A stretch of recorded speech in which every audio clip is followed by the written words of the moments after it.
بسم الله الرحمن الرحيم. إذا جاءك المنافقون قالوا نشهد إنك لرسول الله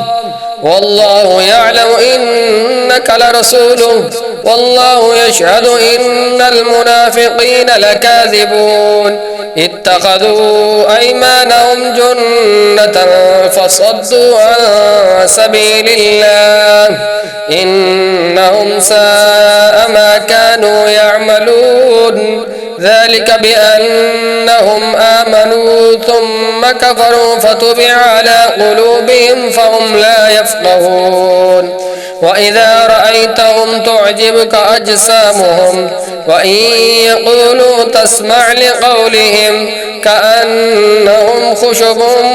مسندة يحسبون كل صيحة عليهم هم العدو فاحذرهم قاتلهم الله أنى يؤفكون وإذا قيل لهم تعالوا يستغفر لكم رسول الله لووا رؤوسهم ورأيتهم يصدون وهم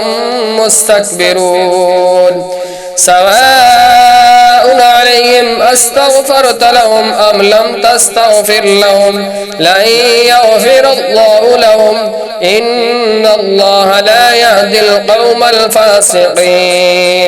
هم الذين يقولون لا تنفقوا على من عند رسول الله حتى ينفضوا ولله خزائن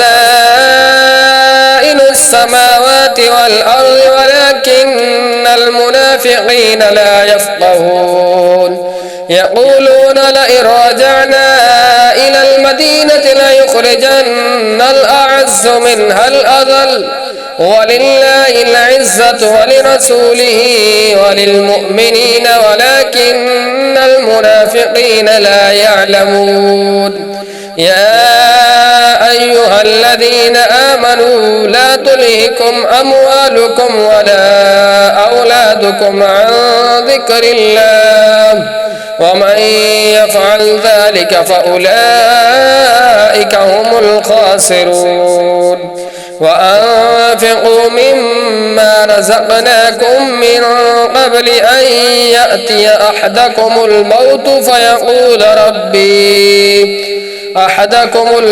فيقول ربي لولا أخرتني إلى أجل